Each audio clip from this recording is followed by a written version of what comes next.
The neon lights of Nueva Detroit's lower sector flickered against the perpetual smog, casting everything in shades of crimson and violet. Lucas wiped the grease from his hands with a rag that had seen better decades, surveying the skeletal remains of the cargo hauler splayed across his workshop floor. 20 years as a freelance mechanic on humanity's most chaotic frontier station had taught him two things: trust your instincts and never skip dinner. He grabbed his thermal lunch container and headed toward the alley behind his shop, his usual spot, where the recyclers hummed their monotonous symphony and the galaxy's chaos felt momentarily distant. That's when he saw her. She was huddled between two waste dispensers, her lupine features partially hidden beneath a tattered thermal blanket that had probably been salvaged from some cargo container. Her fur, which should have been the silvery white characteristic of Fenrisian females, was matted and dulled by street grime. But it was her eyes, those brilliant amber eyes, that struck him. They held not just hunger, but a deep, aching loneliness that transcended species. The Fenrisians were legends throughout the galactic community. Wolf-like beings from a frozen world, they had once been proud warriors and traders. Then the plague years came, decimating their population and scattering survivors across 1,000 worlds. Most had found refuge among sympathetic species. Some, like this girl, had fallen through the cracks. Lucas sat on his usual crate and opened his container. Synthetic protein patties, reconstituted vegetables, and real coffee, a luxury he afforded himself once a week. The aroma drifted across the alley. The girl's ears perked up, swiveling toward him. Her nostrils flared. She remained still for a long moment, then slowly emerged from her hiding spot. She couldn't have been more than 17 in human years, thin to the point of emaciation. Her clothes were a patchwork of different fabrics, clearly scavenged. She moved with the cautious grace of someone who had learned that every step might be her last mistake. She stopped 3 meters away, close enough to speak, far enough to run. "Can I eat with you?" Her voice was barely a whisper, the words in standard galactic heavily accented. Her translator collar was old, probably third hand, crackling slightly with each syllable. Lucas had heard that question before. Nueva Detroit was full of the desperate, the displaced, the forgotten. Usually he'd toss them a credit chit or half his meal and send them on their way. The streets were harsh and kindness could be mistaken for weakness, but something in her eyes held him. "What's your name?" he asked. She hesitated. Names had power. Trust was currency. "Susan," she finally said. "Susan," Lucas nodded slowly. "That's a human name. I chose it. After a human who was kind to me once." Her ears flattened against her skull. Before. Lucas understood that before. Before whatever tragedy had put her on these streets. Before hope had become a luxury, he made his decision. "Yeah, you can eat with me, but not here." He stood, closing his container. "Come on." Susan's eyes widened with fear. Every instinct screamed at her to run. Strangers who offered more than scraps usually wanted something terrible in return. But Lucas was already walking toward his workshop. He paused at the door, looking back. "You coming or not? Food's getting cold." The promise of warmth and a real meal overrode her fear. She followed. Inside, the workshop was an organized chaos of parts, tools, and half-assembled machines. But in the corner was something unexpected, a small living area.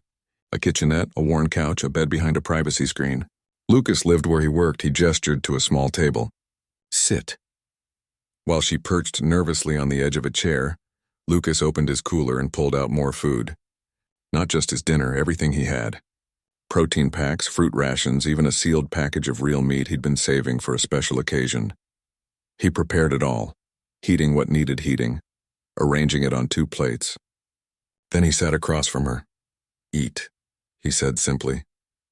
Susan stared at the feast before her, tears forming in her amber eyes. This is too much. Why?" Lucas took a bite of his protein patty, chewing thoughtfully. "You know what I learned in 20 years on this station? The galaxy's full of people who'll take advantage of you, sure, but it's also full of people who just need one person to see them as people, not problems, not opportunities, just people." He pointed his fork at her. "You asked if you could eat with me. Not give me food or spare some scraps.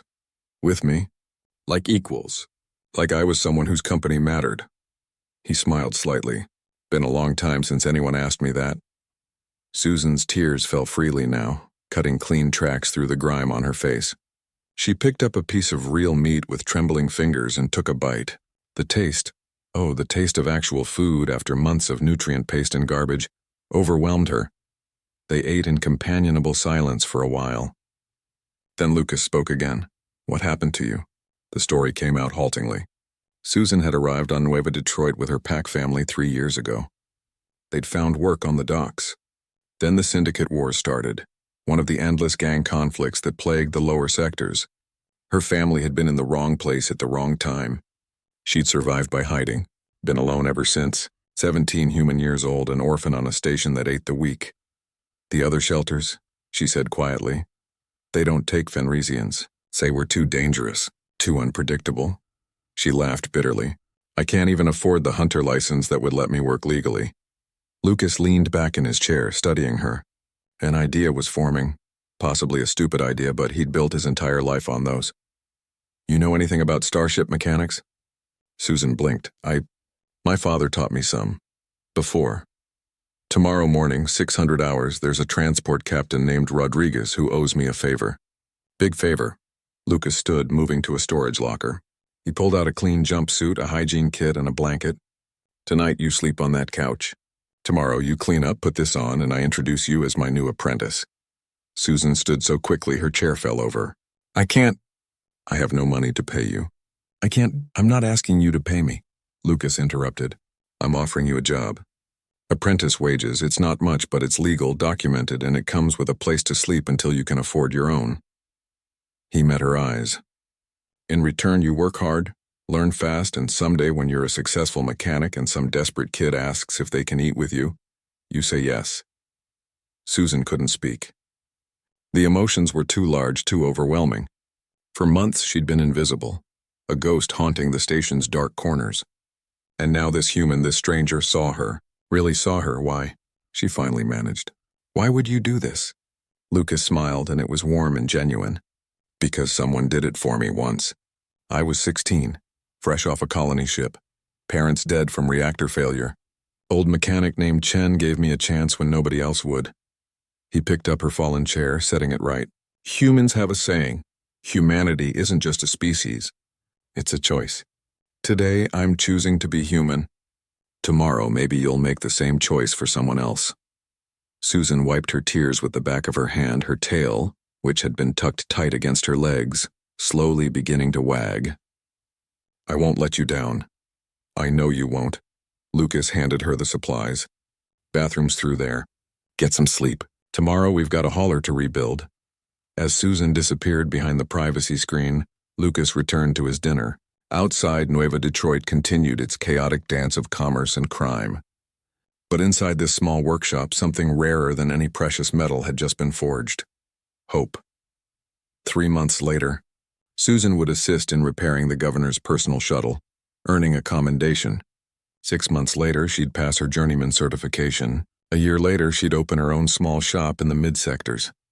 But on that night, as she lay on the couch wrapped in a clean blanket for the first time in months, Susan learned the most important lesson of her life. The measure of humanity wasn't in grand gestures or heroic sacrifices. It was in the simple act of sharing a meal, offering dignity, and answering a desperate question with an open heart. The homeless alien wolf girl had asked if she could eat with a human mechanic. His answer, a simple yes, moved not just everyone who would eventually hear the story, but changed the trajectory of 2 lives forever. In a cold universe, sometimes the most revolutionary act is kindness, Indy.